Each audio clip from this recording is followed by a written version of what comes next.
할렐루야. 오늘은 우리 갈라디아서 4장 21절에서 31절 말씀에 아브라함의 두 아들이 있었는데 하나는 계집종에게서 하나는 자유하는 여자에게서 났다고 이렇게 사도 바울이 비유로 두 언약을 증거해 줬어요. 그래서 우리가 이 계집종하고 자유자인 이 두 여자의 실체를 예수님이 이미 오셔서 두 여자에 대한 비유와 또 열처녀에 대한 비유와 모든 비유를 통해서 내 양과 다른 양의 비유까지 다 이 두 언약을 비유하셨는데 이것이 곧 두 언약의 기름 부음을 받은 두 증인에 대한 실체를 나타내는 말씀이에요. 근데 사도 바울은 두 증인에 대한 비밀을 깨닫고 이제 갈라디아서 4장에 증거했는데요. 오늘 이 말씀을 통해서 우리의 정체성을 확인하기 원합니다. 21절에 내게 말하라 율법 아래 있고자 하는 자들아 율법을 듣지 못하였느냐. 자, 율법 아래 있고자 하는 자들아, 이것은 이제 복음의 자녀로 나오지 못한 자들, 그들에게 이제 사도 바울이 증거를 하는데 기록된 바 아브라함이 두 아들이 있으니 하나는 계집종에서 났다는 거예요. 이것은 하갈을 예표하는 거예요. 하갈. 근데 또 하나는 자유하는 여자에게서 났다고 이렇게 증거해요. 이 자유하는 여자라는 것은 사라를 얘기하는 게 사라. 이 두 여자에 대해서 비유가 이제 계집종에게서는 육체를 따라 낳고 자유하는 여자에게서는 약속으로 말미암아 낳았다는 거예요. 이 육체를 따라 낳았다는 것은 율법 아래에 있는 여자에게서 낳았다는 거예요. 그런데 이 자유하는 여자에게서 낳은 것은 성령의 약속을 받은 하나님의 아들들이 나왔다는 거예요.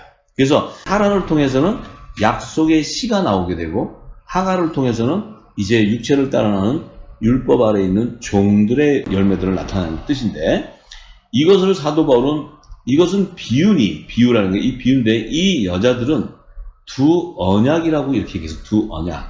근데 하나는 시내산으로부터 종을 낳은 자니 곧 하갈이다. 시내산으로부터 종을 낳았다는 것은 율법의 선지자 모세는 광야에서 시내산에서 율법을 제정받아요. 제정받고 출애굽한 1세대들과 함께 광야 40년 동안 그곳에서 이제 광야의 신앙생활을 하게 됩니다. 광야라는 것은 메마른 땅이에요. 거기는 물도 없고 이 강도 없는 메마른 땅이에요. 그 메마른 땅에서 40년간 하나님의 불기둥과 구름기둥으로 인도함을 받아요. 그래서 그 받을 때 이 광야라는 곳에서는 열매가 나올 수가 없는 곳이에요. 그러니까 이 모세와 출애굽 1세대들은 가나안 땅을 들어가는 요단강을 건너지 못하고 광야에서 다 죽어버립니다. 전부 다 죽는다는 의미는 생명수를 공급받지 못했다는 거예요. 이 땅의 육의 양식인 만나와 메추라기를 먹고 그들은 40년 동안의 광야 생활에 그들은 요단강을 건너서 약속의 땅으로 들어가지 못하고 광야에서 죽었다는 거예요. 전부 다. 그들이 왜 죽게 된 이유는 뭐냐면 육의 양식만 먹게 되었지 영의 양식을 먹지 못했기 때문에 가나안 땅을 인도함을 받지 못하게 돼요. 그것을 이제 비유로 얘기하는 거예요. 그래서 율법 아래에 있는 자들, 종을 낳는 밭이 바로 하갈이다 이렇게 얘기하는 거예요. 비유입니다. 그래서 이 하갈은 아라비아에 있는 시내산으로 지금 있는 예루살렘과 같은 데니 저가 그 자녀들로 더불어 종노릇하고 오직 위에 있는 예루살렘은 자유자니 곧 우리 어머니라 이렇게 얘기했어요. 자, 위에 있다는 것은 이 땅의 그 비유를 얘기하면은 모세는 광야에 있었고 이제 약속의 땅 가나안 땅을 예루살렘으로 지칭하는 그 예루살렘. 그 예루살렘이라는 것은 하나님이 제사장 나라의 백성에게 약속한 땅이라는 거예요. 약속한 땅. 그 땅은 예루살렘은 자유자니 곧 우리 어머니다 하는 것은 우리 어머니다. 그 사라는 열국의 어머니라고 했어요. 열국의 어미. 그 열국의 어미이기 때문에 가나안 땅에 들어가는 자들의 그 어미는 사라가 된다는 거예요. 사라. 왜냐하면 약속의 씨를 낳은 이삭의 자손으로 나오기 때문에 사라가 약속의 씨인 이삭을 낳게 돼요. 그래서 이삭을 통해서 이제 그 가나안 땅에 들어가는 자손들이 태어나게 되는데 이 예루살렘 하는 것은 이 땅의 예루살렘을 얘기하지만 실체는 하늘의 새 예루살렘 성을 얘기하는 거예요. 결국 사라는 우리 어머니다 하는 그 우리 어머니라는 개념은 창세기 3장 20절에서 21절에 보면 하나님께서 첫 아담의 돕는 배필은 여자로 이름을 줬는데 그 여자를 하나님께서 이제 모든 산자의 어미로 하와로 이름을 바꿔요. 그래서 사라도 원래는 사레였는데 사라로 이름을 개종하는 것은 첫 언약 율법 아래 있던 자였는데 그가 사라로 바뀐다는 것은 새 언약의 복음으로 나오는 자를 얘기하는 거야. 그래서 지금 첫 아담의 그 돕는 배필인 여자는 첫 아담은 율법을 제정받는 제사장 나라의 기원을 얘기하는 거예요. 기원. 이 첫 아담은. 그런데 이 첫 아담의 돕는 배필이라는 것은 첫 아담의 법은 율법인데 그 첫 아담의 법에 매여 있는 여자를 얘기하는 거예요. 여자. 이 여자는 이 땅에 속한 제단을 얘기하는 거예요. 제단. 그런데 모든 산자의 어미로 이름을 바꾼다는 것은 이제 그 율법 아래 있는 여자 가운데서 성령의 약속을 받은 하나님의 아들을 낳는 어미를 얘기하는 거예요. 어미. 그 어미는 예수님은 여자의 후손, 율법 아래 있는 여자의 후손으로 오지만 그는 성령의 약속을 받은 하나님의 아들이에요. 그 아들을 낳는 밭은 율법 아래 있는 제단에서 나오는 것이 아니고 율법 아래 있는 여자들 가운데서 모든 산자의 어미로 예비한 하와를 예표하는 동정녀 마리아에게서 나는 거예요. 그래서 예수님을 낳는 밭이 바로 모든 산자의 어미인 동정녀 마리아인데 이 동정녀 마리아가 왜 모든 산자의 어미냐면 그 모든 산자의 어미라는 개념은 이 땅에서 첫 아담의 자손들은 모두가 다 죽고 한 영혼도 부활하지 못했어요. 그런데 이 메시아로 오는 예수님은 이 땅에서 죽고 모든 죽은 자들 가운데서 부활의 첫 열매가 되시는 그 부활의 아들을 낳는 그 밭이 바로 동정녀 마리아라는 거예요. 그래서 모든 산자의 어미다. 모든 산자라는 건 부활을 일으키는 성령의 약속을 받은 하나님의 자녀를 놓는 거룩한 밭이라는 거예요. 그것이 동정녀 마리아를 얘기하는데 예수님께서 요한복음 19장 26절에서 27절에 당신이 십자가에서 돌아가시기 바로 직전에 이 동정녀 마리아가 모든 산자의 어미인 것을 증거해주는 말씀을 해요. 예수님 십자가에서 뭐라고 얘기하시냐면 예수께서 그 모친 동정녀 마리아가 있고 십자가에 예수님이 매달려서 죽기 직전인데 그 밑에는 모친과 사랑하시는 제자 사도 요한이 있는 거야. 사랑하는 제자가 요한이에요.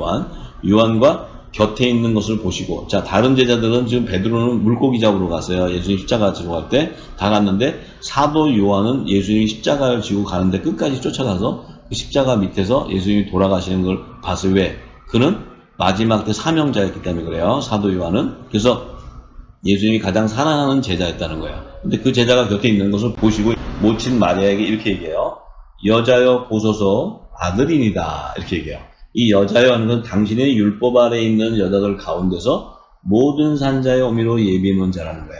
그런데 성령의 약속받은 하나님의 아들인 내가 독생자가 당신을 통해 이 땅에 나왔소 하고 얘기를 하는 거야. 태어났다는 걸 얘기하는 거예요. 메시아인 것을. 그러면서 또 그 제자에게 가장 사랑하는 사도 요한에게 예수님이 이렇게 얘기했어요.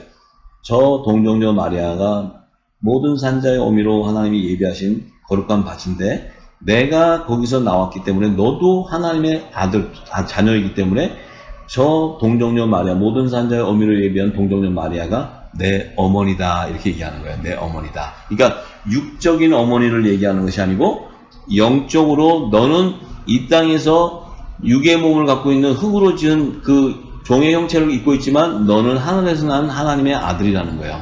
하늘에서 난 자라는 거예요. 하늘에서 난 자. 그렇기 때문에 너 안에는 살려주는 영인 성령이 임해 있다는 거예요. 성령이. 그렇기 때문에 너는 마지막 주의 재림 때 호련히 부활할 수 있는 부활의 열매가 된다는 거예요. 그래서 저 동정녀 마리아를 통해서 내가 나오지 않았다면 너희들도 나올 수 없다는 거예요. 그래서 나를 낳아준 저 마리아가 모든 산자의 어미가 바로 너의 어미다. 너희들의 어미다. 그래서 지금 여기 계신 예배하는 분들은 성령의 약속을 받은 하나님의 자녀로 저는 믿습니다. 그러면 우리의 영적인 어머니는 바로 동정녀 마리아가 되는 거예요. 이분은 하나님이 아니에요. 하나님이 아니고 동정녀 마리아는 성령의 약속을 받은 부활의 첫 열매가 되는 예수님을 이 땅에 태어나게 하셨기 때문에 그 예수님 안에 있던 생명인 좋은 씨가 천국 복음이 이 땅에 전해질 때 그 씨가 우리 밭에 떨어짐으로 우리가 하나님의 자녀가 되는 거예요. 그 열매가 되는 거예요. 그 말씀이 떨어진 거예요, 우리한테. 자, 그렇기 때문에 예수님이 이 땅에 동정녀 마리아를 통해서 탄생하지 않았다면 우리도 이 땅에서 하나님의 자녀로 나올 수가 없고 우리도 부활에 참여할 수가 없어요.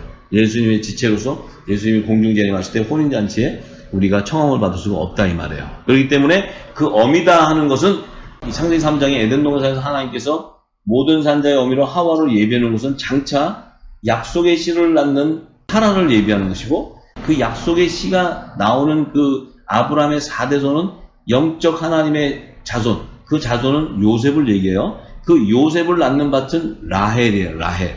그래서 라헬은 요셉을 낳은 밭인데 그 라헬이 죽었을 때 아브라함의 소유 매장지인 막벨라굴에 묻어지는 것이 아니고 라헬은 그 베들레헴에다가 장사하게 되는 거예요. 라헬은. 그래서 베들레헴에 라헬이 무덤이 있는 거예요. 그 무덤은 누굴 대표하냐면 장차 그 요셉의 영적 자손을 놓는 태문을 낳는 그 메시아가 오셔서 베들레헴에서 탄생해야 되는데 그곳에 태문을 열어주기 위해서 동정녀 마리아가 베들레헴으로 와서 예수님을 그곳에서 낳는 거예요. 낳게 되는데 그 낳게 된 그 상황은 동정녀 마리아는 남편이 요셉이 다윗의 자손이기 때문에 그 당시 로마의 황제가 호적을 다시 등록하라 했을 때 호적에 기록하기 위해서 그 나사렛에서 베들레헴으로 갔을 때 예수님을 잉태하고 있는 상태였어요. 그래서 베들레헴에 가서 호적을 등록하러 갔을 때 베들레헴에서 예수님을 낳는 거예요. 예수님을 낳았을 때 뭐예요? 베들레헴에 있던 라헬의 무덤에 요셉의 영적 자손의 태문을 열어주시는 거예요. 열어줄 때 바로 동정녀 마리아 계보가 하와에서 사라에서 라헬에서 동정녀 마리아로 이어져 오는 거예요. 그래서 예수님이 탄생함으로써 이제 요셉의 영적 자손들이 이 땅에 나오게 되는 거예요. 그 영적 자손은 바로 하나님의 자녀들을 얘기해요. 그 자녀들은 바로 초실절에 예수님의 첫 이삭의 한 단을 7천인의 하나님의 아들들을 하나 앞에 바치는 이 땅의 그 약속의 자녀들이 탄생하는 거예요. 예수님이 부활의 첫 열매로 나오셨기 때문에 우리도 그 예수님이 전하신 천국 복음이 우리 안에 심령이 성령으로 기름 부어졌을 때 주의 재림 때 우리도 호련히 신령한 몸으로 부활돼서 예수님과 한 몸으로 연합을 이루는 생명의 부활에 참여하게 되는 거예요. 그래서 이 어머니다 하는 그 개념은 지금 이 땅에 얼마나 웃깁니까? 어머니 하나님이 있다 그래요. 이런 말도 되지 않는 얘기를 하고 있어요. 동정녀 마리아 역시도 예수님을 낳는 모든 산자의 어미지만 그 동정녀 마리아 역시도 마가다락방에서 성령의 인치심을 받음으로써 하나님의 자녀가 되는 거예요. 하나님의 자녀가 되는 의미는 예수님의 몸된 교회가 돼버려요. 몸된 교회가 된다는 것은 예수님의 지체가 된다 이 말이에요. 동정녀 마리아 역시도. 예수님이 이 땅에 오실 때 예수님은 거룩한 분이기 때문에 그 율법 아래 있는 죄와 사망의 법에 매여 있는 제단에서 탄생할 수가 없는 거예요. 예수님이. 그렇기 때문에 하나님께서 율법 아래 있는 첫 언약의 법에 매여 있는 그 안에서도 거룩한 밭으로 모든 산자의 어미를 예비하기 위해서 믿음의 조상 아브라함의 아내 사례를 사라로 이름을 개종하게 되는 거예요.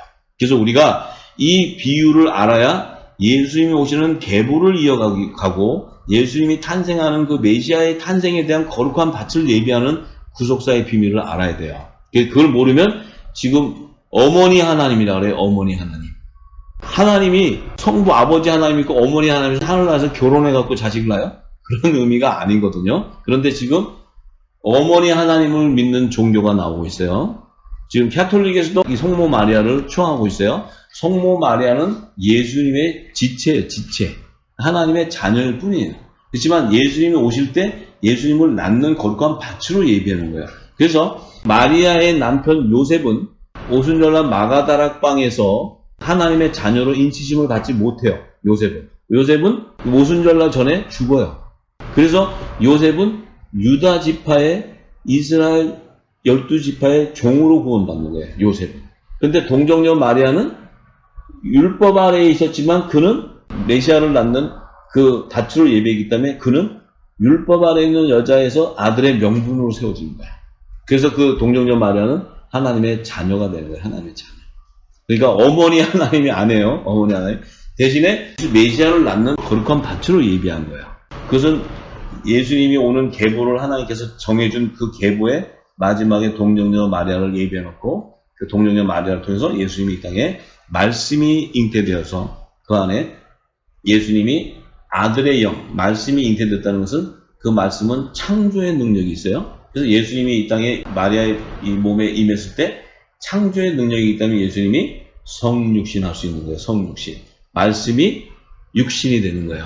할렐루야. 말씀으로 우리를 지으시고 만물을 지으셨기 때문에 예수님이 오셨을 때 화목 제물로 사람의 육신과 똑같이 오셔야 되기 때문에 그 말씀이 임할 때 그 안에 예수님의 육체가 잉태되어 버리는 거예요. 할렐루야. 그러니까 우리가 그것을 믿어야 됩니다. 그것이 가장 지금 이 땅에 풀어지지 않는 그 비밀입니다. 그래서 이제 갈라디아서 4장 다시 27절로 갑니다.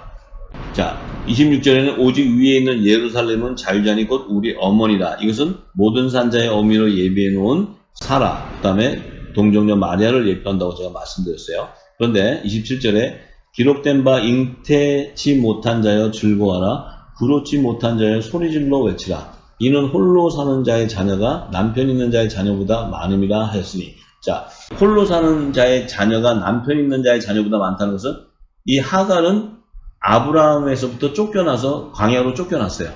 쫓겨났을 때 이 하갈은 남편이 없는 거예요. 근데 이 하갈이 넣은 것은 이스마엘을 낳아요. 이스마엘을 놓고 이제 이 땅에 남편이 없는 자녀가, 홀로 사는 자녀가 더 많다는 거예요. 이 자녀가 더 많아지는데 남편 있는 자녀보다 많다는 것은 남편이 있는 자녀는 사라를 얘기해. 사라는 약속의 씨를 낳는다. 이삭 하나를 낳아요. 이삭 하나를. 그런데 남편이 있는 자녀보다 더 홀로 사는 여자가 많이 낳는다는 것은 하나님의 자녀의 씨는 수가 적다는 거예요. 그러니까 7천인의 빛의 자녀라는 것은 하나님의 자녀의 충만한 수를 얘기하지만 좁은 길로, 좁은 문으로 들어가는 거예요. 그래서 그 문으로 들어가는 자들은 수가 적다는 거예요. 그래서 이 약속의 씨로 나오는 그 첫 이삭이 한다는 생이삭으로 나오는 많은 이삭보다는 적은 수를 얘기하는 거예요. 적은 수. 그래서 하나님의 자녀들은 좁은 문으로 들어가는, 협착한 문으로 들어가는 적은 수의 하나님의 택한 자들이 이제 추수되는 걸 얘기해요. 그래서 28절에 형제들아 너희는 이삭과 같이 약속의 자녀다. 너희들은 지금 이삭과 같은 약속의 자녀라는 것은 요셉의 첫 단으로 연결되는 한 단을 얘기하는 게 한 단. 요들은 초실절에 부활하는 자로 하나님 앞에 소제로 드려지는 자, 고운 가루에 그 기름을 섞어서 하나님 앞에 소제로 드리는 그 약속의 자녀들을 얘기하는 거예요. 그래서 우리도 지금 이 기름 부음을 받은 자는 그 첫 이삭의 한 단 안에 들어가는 열매가 되어버리는 거예요. 이런 영광된 축복을 받게 되는 것입니다. 그래서 29절에 그러나 그때의 육체를 따라 난 자가 성령을 따라 난 자를 핍박한 것 같이 이제도 그렇다. 자, 육체를 따라 난 자는 율법 아래에 있는 자들, 그 종들을 통해서 성령의 약속을 받은 자는 핍박을 받게 돼 있어요. 이삭은 이스마엘에게 핍박을 받았어요. 그래서 하갈이 쫓겨나게 됐던 거예요. 이스마엘이 이삭을 핍박하고 이렇게 되니까 이제 하갈은 아브라함의 부인으로 있지 못하고 광야로 쫓겨나버려요. 하나님 쫓아내버려요. 자, 그 얘기는 우리가 성령의 약속을 받은 자라면 반드시 핍박받는다는 거예요. 근데 그 예표로 예수님이 바로 성령의 약속을 받은 첫 아들이에요. 독생자예요. 그분은 이 땅에 율법 아래에 있는 자들에게 핍박을 받았어요. 그래서 결국은 헤롯 성전에 있는 제사장, 서기관, 율법 학자들, 또 장로, 이들을 통해서 십자가에 달려 죽게 되는 거예요. 예수님이. 그들이 죽여요. 그러니까 예수님을 죽이는 자는 바로 육체를 따라 사는 율법 아래에 있는 자들이라는 거예요. 그들 안에서 하나님의 종으로 추수되려면 그들은 붉은 베옷을 입고 나와야 돼요. 회개에 합당한 구원의 표를 받고 나와야 돼요. 하나님의 자녀는 예수의 이름으로 제사함을 받지만 성령의 선물로 우리는 뭐예요? 하늘의 소유를 맡아버리고 하늘의 비유를 맡은 자이기 때문에 성령의 세례가 임하기 때문에 우리는 성령의 인치심을 받는 자가 되는 거예요. 근데 하나님의 종으로 추수되는 자들은 율법 아래 죄와 사망의 법에서 죄 가운데 있는 그들 안에서 회개에 합당한 구원의 표와 성결의 표를 받지 않고서는 구원을 받을 수가 없다는 거예요. 그래서 그들은 마지막 때 불환란을 통과해야 됩니다. 후 3년 만에 불환란. 이것이 바로 다니엘과 세 친구인데 세 친구가 바로 하나님의 종의 예표로서 그들은 7배가 뜨거운 풀무불에 들어갔다 나와야 예수의 이름으로 구원을 받게 되는 거예요. 이것이 바로 종들을 구원하는 추수의 비밀입니다. 그래서 그러나 성경이 무엇을 말하느냐? 계집종과 그 아들을 내어 쫓으라. 계집종의 아들이 자유하는 여자의 아들을 더불어 유업을 얻지 못한다는 거예요. 하나님 나라의 유업을 얻지 못한다는 거예요. 그들은 성령의 약속을 받은 하나님의 아들들이 아니기 때문에 왕의 신분, 후사의 신분이 아니기 때문에 하나님의 나라의 유업을 얻지 못하기 때문에 그들을 어떻게 해요? 내어 쫓으라는 거예요. 그러면서 사도 바울이 그런즉 형제들아, 사도 바울이 그 같이 있던 형제들에게는 우리는 계집종의 자녀가 아니라는 거예요. 그래서 뭐예요? 율법 아래에 있는 죄와 사망의 법에 매여 있는 종이 아니라는 거예요. 그러면서 자유하는 여자의 자녀다. 그래서 성령의 약속을 받은 하나님의 아들들이다 얘기하는 거예요. 율법 아래에 있는 자들 가운데서 아들의 영을 받고 아들의 명분으로 세워지는 하나님을 아바 아버지라고 부르는 유업을 이을 후사들이다 이 얘기하는 거예요. 이게 지금 사도 바울이. 자, 그러면서 이제 사도 바울이 이 증거를 할 때 그들의 실체를 알려주기 위해서 로마서 7장 1절에서 8절의 말씀에 이제 우리가 이 부분이 율법과 복음에 대한 정확한 그 비율을 모르기 때문에 굉장히 많이 혼돈하는 거예요. 이 에덴 동산을 풀지 못하는 것도 그 안에 율법과 복음의 비밀이 다 들어가 있는데 그걸 풀지 못하고 있어요. 지금도 우리가 다 하나님의 자녀로 알고 있어요. 이 땅의 교회는. 그런데 이 땅의 교회가 왜 율법 아래에 있는 재단이냐면은 하나님의 나라의 비밀을 모르고 있다는 거예요. 새 언약의 말씀을 전혀 모르고 있다는 거예요. 그들이 증거하는 복음은 그리스도의 초보의 도만 증거하고 있다는 거예요. 하나님 나라의 비밀을 모르기 때문에 그들은 율법 아래에 있는 자들이 되는 거예요. 율법 아래. 그렇기 때문에 결국은 성령의 약속을 받은 자들을 핍박하는 재단이 되는 거예요. 이것이. 그래서 그들이 결국은 귀신의 초소가 되지만 결국 나중에는 그들이 제2의 출애굽 사태가 일어나야 돼요. 이제 후 3년 반 전에 출애굽 사태가 일어나지 않고서는 환란의 피난처로 도망가지 않고서는 그들은 한 영혼도 구원받지 못해요. 정으로. 그래서 우리가 이제 그 비밀을 알아야 되는데 자 7장 1절에 사도 바울이 이렇게 얘기합니다. 그 두 법을 얘기합니다. 율법과 복음을 첫 남편의 법과 새 남편의 법으로 비유를 해요. 이 사도 바울이. 형제들아 내가 법 아는 자들에게 말하노니 이 법이라는 건 율법을 얘기하는 거예요. 너희는 율법이 사람의 살 동안만 그를 주관하는 줄 알지 못하느냐. 자, 이 율법은 하나님이 첫 언약으로 주셨는데 이 율법은 우리 육신이 살고 있는 동안에 죄가 뭔 줄 깨닫게 해주는 거라는 거예요. 율법은. 이 율법으로 구원을 받는 게 아니고 내가 율법을 제정받기 전에는 내가 무슨 도적질하고 뭐 이래도 뭐 그게 뭐 죄야. 내가 갖고 싶어서 가졌는데 내가 배고파서 먹었는데 법을 하나님이 제정해주지 않았기 때문에 죄가 뭔 줄 몰랐는데 그래도 남의 것을 훔쳐 먹으면 죄라는 거야. 그런데 하나님께서 도적질 하지 말라 이런 십계명을 제정해 주시기 전인데 법을 안 정해줬으니까 그게 죄인지 아닌지 몰랐는데 그 율법이 제정되기 전에도 그게 죄였다는 거예요.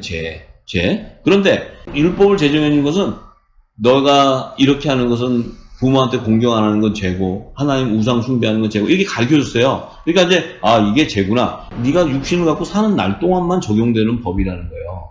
그것은 영생으로 구원을 인도함을 받지 못한다는 거예요. 이게 영원히. 자, 그런데 남편 있는 여인이 그 남편 생전에는 법으로 그에게 매인바 되나 만일 그 남편이 죽으면 그 남편의 법에서 벗어난다는 거예요. 그러니까 남편이 있는 여인, 그러면 이 여인은 첫 아담의 돕는 배표는 여자예요. 여자. 율법 아래 있는 죄다.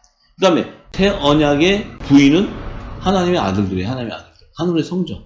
우리가 예수님의 신부예요. 신부. 예수님의 거룩한 신부. 우리가 부인이란 말이에요. 근데 우리는 첫 언약의 법에 매인 게 아니고 새 언약의 법에 매인 거야. 근데 우리가 첫 언약의 법에 매여 있으면서도 신부래. 근데 이건 신부가 될 수가 없어. 왜 안 되냐면 죄와 사망의 법에 매여 있기 때문에 거룩한 신부가 될 수가 없단 말이에요. 이 거룩한 신부가 되려면 내가 첫 언약의 법에서 죄와 사망의 법에서 생명의 성령의 법으로 해방돼야 돼. 해방이 돼야지만 내가 새 남편의 법으로 따르게 되는 거예요.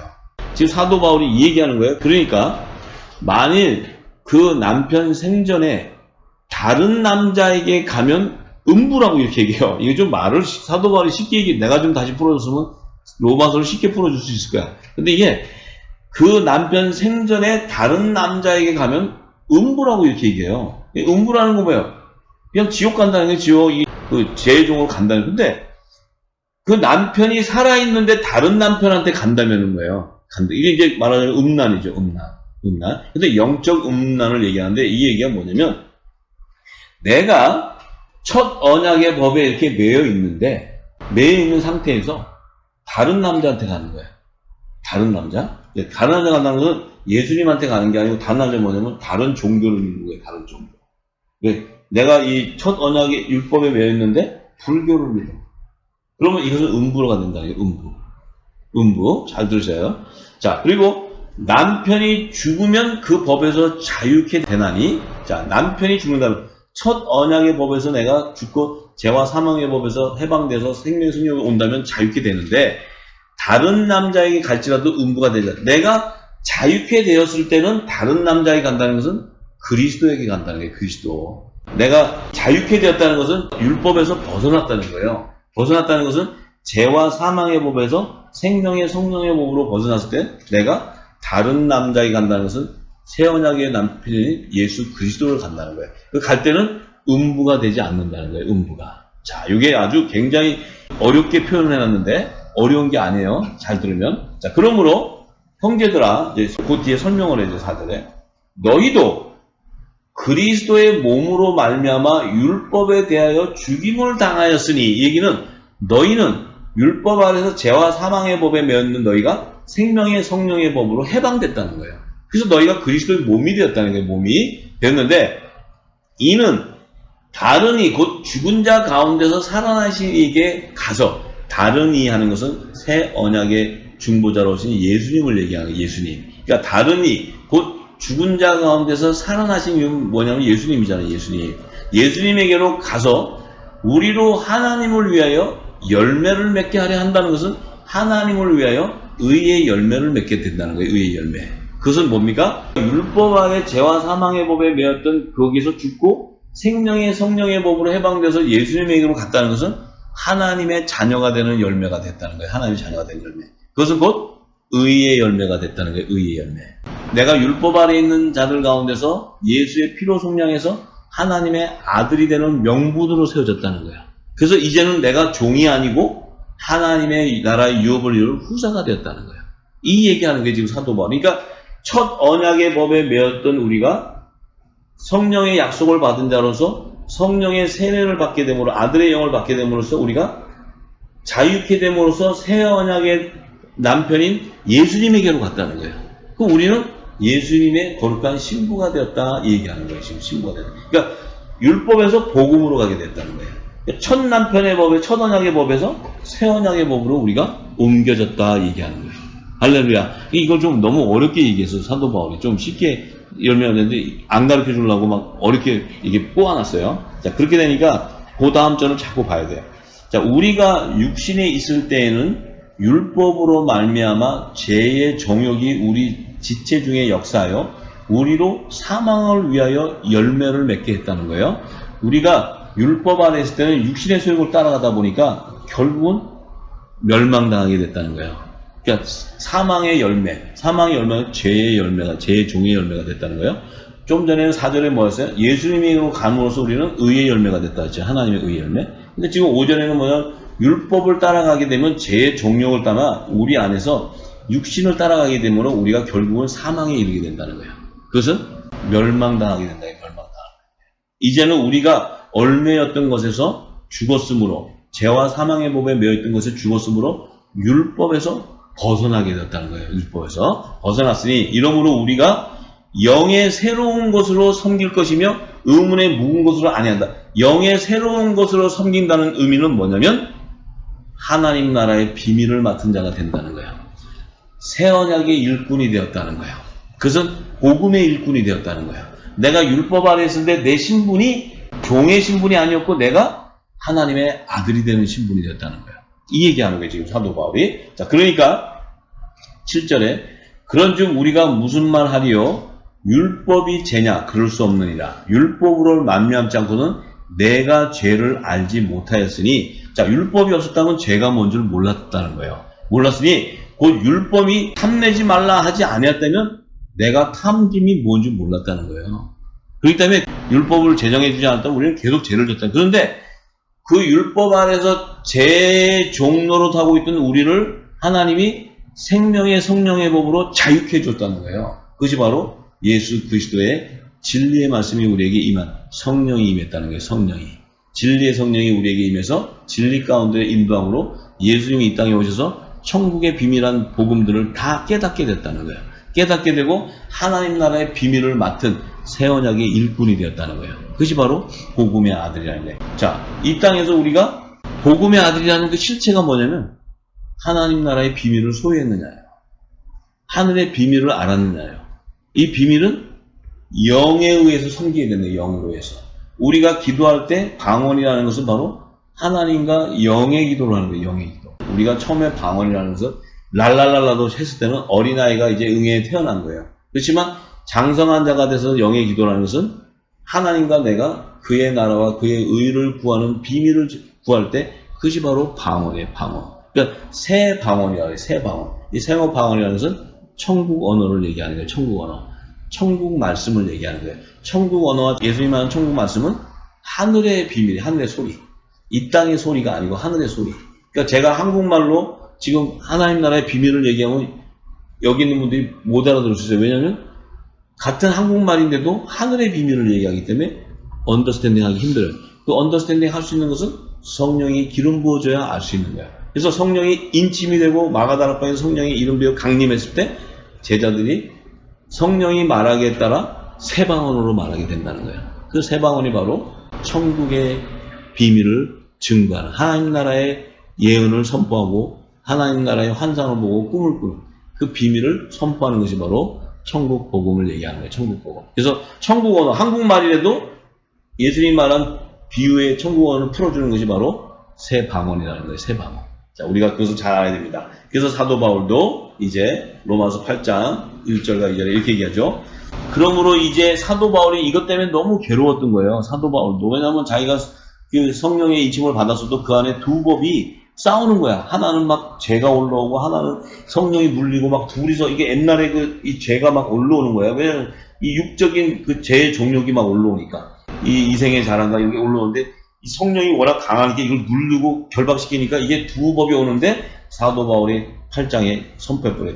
이제 그리스도 예수 안에 있는 자는 결코 정죄함이 없다는 거예요. 왜? 나는 죄에서 해방됐다. 자유함을 얻었다는 거예요. 그렇기 때문에 그리스도 예수 안에 있는 생명의 성령의 법이 죄와 사망의 법에서 너를 해방하게 되었기 때문에 네 안이 거룩한 성전이 되는 거야. 성전이 된다는 것은 하나님의 나라가 너희 안에 임해 있다는 거예요. 그렇기 때문에 성령이 거하는 거룩한 처소가 되기 때문에 우리는 다시는 죄를 지을 수 없는 불법을 지을 수 없는 그런 거룩한 예수님의 몸된 지체가 된다는 거예요. 그것이 바로 교회예요. 한국 교회. 이 땅에 지금 이렇게 있는 교회가 아니고 그래서 예수님께서도 마지막으로 요한복음 8장 31절에서 36절에 그러므로 예수께서 자기를 믿은 유대인들에게 이르시되 너희가 내 말에 거하면 참 내 제자가 되고 자, 이렇게 예수님이 얘기해요. 내 말에 거하면 예수님이 말씀하신 것은 요한복음 6장 63절에 내가 너에게 이른 말이 영이요 생명이라고 얘기하셨어요. 그래서 내가 너에게 이른 말은 이 새 언약의 말씀인 천국 복음이 너희 안에 거하게 되면 이 좋은 씨가 씨가 너 안에 거하면 참 내 제자가 된다는 거예요. 내 제자가 된다는 것은 내 몸의 지체가 된다는 거예요. 예수님의 지체가 된다는 거예요. 지체 되고 진리를 알게 된다는 거예요. 진리가 알게 되니까 진리가 너희를 자유케 하게 된다는 거예요. 그리고 저희가 대답하되 우리가 아브라함의 자손이라 남의 종이 된 적이 없거늘 어찌하여 우리가 자유케 되리까? 이렇게 예수님한테 반문하니까 예수께서 대답하여 가시되 진실로 진실로 너희에게 이르노니 죄를 범하는 자마다 죄의 종이 된다는 거예요. 우리가 이런 거예요. 아, 도적질 하지 말아야지. 그래서 도적질 안 한다고 죄가 없는 게 아니에요. 죄라는 것은 요한복음 16장에 예수님이 나를 믿지 않는 게 죄라고 얘기했어요. 예수님을 안 믿는 죄는 뭐냐면 예수님이 하신 말씀을 모르기 때문에 믿을 수가 없는 거예요. 믿을 수가 없다는 것은 예수님이 전한 하나님 나라의 비밀한 비유의 말씀을 모른다는 거예요. 모른다는 의미는 성령의 기름 부음을 받지 않았다는 거예요. 성령의 세례를 받지 않았기 때문에 예수님이 비유로 한 말씀을 모르기 때문에 죄사함을 받지 못하게 된다고 마가복음 4장에 말씀을 하셨어요. 그래서 예수님이 내 말이 너희 안에 거하면 네가 참 제자가 된다는 것은 너는 거룩한 성전이 된다는 거예요. 성전. 성령이 가는 성전이 되기 때문에 죄를 지을 수가 없어. 죄를 범하는 죄의 종이 될 수 없다는 거예요. 이 말씀이. 그렇기 때문에 이 종은 영원히 하나님의 집에 거하지 못하되 하나님의 아들들은 영원히 거한다는 거예요. 이 거한다는 것은 네 몸이 거룩한 성전이기 때문에 네가 신령한 몸으로 부활해서 하늘 보좌로 들어가기 때문에 너는 영원히 하나님 집에 거하게 된다는 거예요. 그런데 죄의 종들은 영원히 들어갈 수 없는 게 뭐냐면 그들은 몸이 부활할 수가 없다는 거예요. 못 들어가는 거예요. 그러므로 아들이 너희를 자유케 하면 아들은 당신을 얘기해요. 예수님 자신, 독생자 자신을 얘기해요. 내가 독생자가 너희를 자유케 하면 너희가 참으로 자유하리라 이렇게 했어요. 내가 너희를 자유케 한다는 것은 뭡니까? 예수님이 전하신 이 생명의 말씀이 너희 심령 안에 떨어진다는 거예요. 너희는 택함 받은 자라는 거예요. 하나님의 자녀로 내 생명 안에 있었다는 거예요. 내 안에 있었던 하나님의 아들들이라는 거예요. 내가 이 말을 전할 때 이 복음의 씨앗이 너 안에 떨어질 때 그것이 바로 네가 성령의 약속을 받은 자로서 증거되는 거예요. 그럼 그 자는 자유케 되어버린다는 거예요. 자유케. 자, 우리가 무엇을 행위를 통해서 자유케 되는 게 아니에요. 창세전에 예수님 안에 생명을 주셨던 그 하나님의 아들들이 예수님이 오셔가지고 십자가에서 물과 피로 흘렸을 때 이 땅에서 예수님이 전하는 그 천국의 말씀들이 우리의 심령밭에 떨어질 때 그 떨어지는 자들이 바로 성령의 약속을 받은 하나님의 자녀들이라는 거예요. 그러면 그 자녀의 증거는 바로 예수님이 전하신 하나님 나라의 비밀을 다 소유하는 자가 되는 거예요. 그들이 바로 천국을 침노하는 자가 되는 것입니다. 그래서 지금까지 이렇게 말씀을 전한 이 모든 것이 다 천국의 비밀인 거예요. 저와 여러분들은 이 천국의 비밀을 소유해서 마지막 때 하나님 나라의 의를 구하고 마지막 때 그 사명을 깨닫고 하나님 나라를 완성하는 피난처를 예비하는 그 의인들이 다 되기를 간절히 소망합니다. 할렐루야.